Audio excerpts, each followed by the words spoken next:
नमस्ते। चलिए आज एक ऐसी कहानी पर बात करते हैं जो शायद एक अच्छा जीवन जीने के बारे में हमारी पूरी सोच को ही बदल दे। ये कहानी ना कर्म के एक ऐसे हिस्से को सामने लाती है जिस पर सच कहूं तो हम में से ज्यादातर लोग कभी ध्यान ही नहीं देते। तो सवाल ये उठता है कि क्या सिर्फ किसी का बुरा ना करना ही काफी है? मतलब एक अच्छा इंसान होने के लिए क्या कुछ अच्छा करना भी जरूरी नहीं है? ये एक ऐसा सवाल है जो हम सबको कभी न कभी तो परेशान करता ही है। तो चलिए आज देवदत्त की कहानी के जरिए इसी सवाल का जवाब ढूंढने की कोशिश करते हैं। तो ये कहानी है देवदत्त की। अब देवदत्त को लगता था कि उसने एक बहुत ही नेक, एक बहुत अच्छी जिंदगी जी है। और क्यों ना लगे, आखिर उसने अपनी समझ में कभी कोई बड़ा पाप नहीं किया था, कभी किसी को जानबूझकर तकलीफ नहीं पहुंचाई थी। तो जब देवदत्त का समय पूरा हुआ और उसने इस दुनिया को छोड़ा, तो उसके मन में डर तो बिल्कुल नहीं था, बल्कि वो तो बड़ा हल्का और आजाद महसूस कर रहा था। उसे तो पूरा यकीन था कि उसके लिए आगे का रास्ता बिल्कुल साफ होंगे। भाई आखिर उसने कभी किसी का बुरा जो नहीं किया था। लेकिन कहानी में एक मोड़ था। उसकी ये यात्रा उतनी सीधी साधी नहीं थी जितनी उसने सोची थी। एक एक अनजाना गहरा सा राज उसका इंतजार कर रहा था।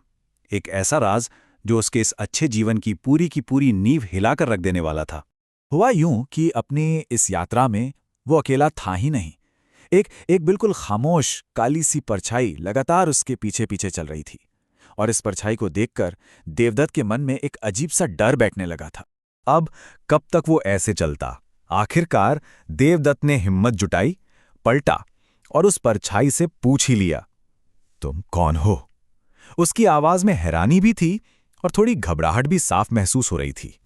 और परछाई ने जो जवाब दिया ना, वो सुनकर तो देवदत्त अंदर तक कांप गया। परछाई ने कहा, मैं वो हूं जिसे तुमने नजरअंदाज किया। सोचिए, ये कोई भूत प्रेत नहीं था, ये तो देवदत्त के अपने ही जीवन की अनदेखी थी। उसके खुद के छोड़े हुए काम थे जो अब एक साया बनकर उसके सामने आ खड़े हुए थे। खैर, जल्द ही देवदत्त यमराज के दरबार में पहुंचा। वहां चित्रगुप्त अपने बही खातों के साथ तैयार थे। अब वक्त आ गया था। देवदत्त के जीवन का असली फैसला होने वाला था। तो चित्रगुप्त ने पहला बही खाता खोला और पढ़ना शुरू किया। तुमने चोरी नहीं की, तुमने हत्या नहीं की, तुमने ज्यादातर झूठ नहीं बोला। अब ये सब सुनकर तो देवदत्त की जान में जान आई। उसे लगा बस अब तो उसकी जीत पक्की है। लेकिन कहानी अभी बाकी थी। चित्रगुप्त ने एक दूसरा बही खाता खोला और ये उसके कर्मों का नहीं था, ये था उसकी अकर्मण्यता का हिसाब। मतलब उन कामों का हिसाब जो उसने नहीं किए। इसमें हर वो मौका दर्ज था जब वो कुछ अच्छा कर सकता था पर उसने नहीं किया, जैसे माँ बाप की अनसुनी पुकार, दरवाजे से लौटाया गया एक भूखा इंसान, एक ऐसा सच जिसे जानते बूझते हुए भी वो चुप रहा, और अपनी आंखों के सामने होता अन्याय जिसे उसने बस चुपचाप खड़े होकर देखा। अब ये सब देखकर और सुनकर देवदत्त तो बिल्कुल घबरा गया और चिल्लाया, लेकिन मैंने किसी का नुकसान तो नहीं किया। उसकी दलील अब भी वही थी कि उसने कभी किसी का बुरा नहीं किया।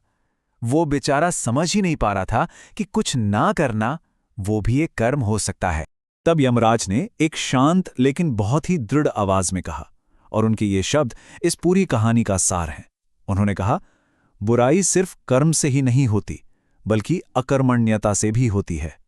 मतलब साफ था, जो सही है उसे ना करना भी एक तरह की बुराई ही है। तो देवदत्त के कर्मों का तराजू जो झुका था, वो उसके पापों की वजह से नहीं झुका था, वो झुका था उसके चूके हुए धर्म की वजह से। ये वो सारी जिम्मेदारियां थीं, वो कर्तव्य थे जिन्हें उसने जानबूझकर नजरअंदाज कर दिया था। और उसकी ये चुप्पी, उसकी ये निष्क्रियता, इसका वजन उसके तथाकथित अच्छे कामों पर कहीं ज्यादा भारी पड़ गया। पर देखिए, देवदत्त को सजा नहीं मिली। सजा की जगह उसे एक और मौका दिया गया। एक मौका अपनी गलतियों को सुधारने का, अपने अधूरे रह गए कर्तव्यों को पूरा करने का। और पता है, उसने इस मौके का पूरा पूरा फायदा उठाया। अपने दूसरे जीवन में देवदत्त बिल्कुल बदल गया। जहां पहले जीवन में वो हर चीज से बचता था, टालमटोल करता था, वहीं दूसरे जीवन में उसने भागीदारी को चुना। उसने अपने आराम की जगह अपनी अंतरात्मा की आवाज सुनी। वो चुप रहने के बजाय वहां बोला जहां सच की जरूरत थी। पहले वो सिर्फ किसी का बुरा नहीं करता था, अब वो सक्रिय रूप से जानबूझकर लोगों का भला करता था। और फिर जब देवदत्त ने अपना दूसरा जीवन पूरा किया और दोबारा यमराज के सामने खड़ा हुआ, तो इस बार वो परछाई, वो साया वहां नहीं था। वो गायब हो चुका था। तब यमराज ने कहा, अब तुम्हारी आत्मा पूर्ण है। आखिरकार उसने अपनी अकर्मण्यता का ऋण चुका दिया था। तो देवदत्त की इस कमाल की कहानी से हम सब क्या सीख सकते हैं? चलिए जरा इसकी गहरे मतलब को समझने की कोशिश करते हैं। गरुड़ पुराण से प्रेरित ये जो कहानी है, ये हमें 3 बहुत ज़रूरी बातें सिखाती हैं। पहली तो ये कि हमारे कर्मों का हिसाब किताब सिर्फ हमारे किए गए कामों का नहीं होता, बल्कि उन कामों का भी होता है जिन्हें हम कर सकते थे पर हमने नहीं किया। दूसरी बात, ज़रूरत के वक्त हमारी चुप्पी किसी बड़े पाप से भी ज़्यादा भारी पड़ सकती है। और तीसरी और सबसे अहम बात, धर्म का पालन सिर्फ बुराई से बचकर भागना नहीं है, बल्कि अच्छाई में सक्रिय रूप से एक्टिवली हिस्सा लेना है। तो मतलब कहानी का सार ये है कि सिर्फ एक साफ सुथरा बेदाग जीवन जी लेना ही काफी नहीं है। उससे ज्यादा जरूरी है एक सचेत, एक जागरूक जीवन जीना। एक ऐसा जीवन जहां हम अपने आसपास की जरूरतों को देखें, समझें और सही काम करने के लिए हमेशा हमेशा तैयार रहें। और यहीं पर यह कहानी हमें आज के शायद सबसे ज़रूरी सवाल पर लाकर खड़ा कर देती है कि इस भाग-दौड़ भरी दुनिया में, इस मॉडर्न ज़िंदगी में एक सचेत जीवन जीने का असल में मतलब क्या है?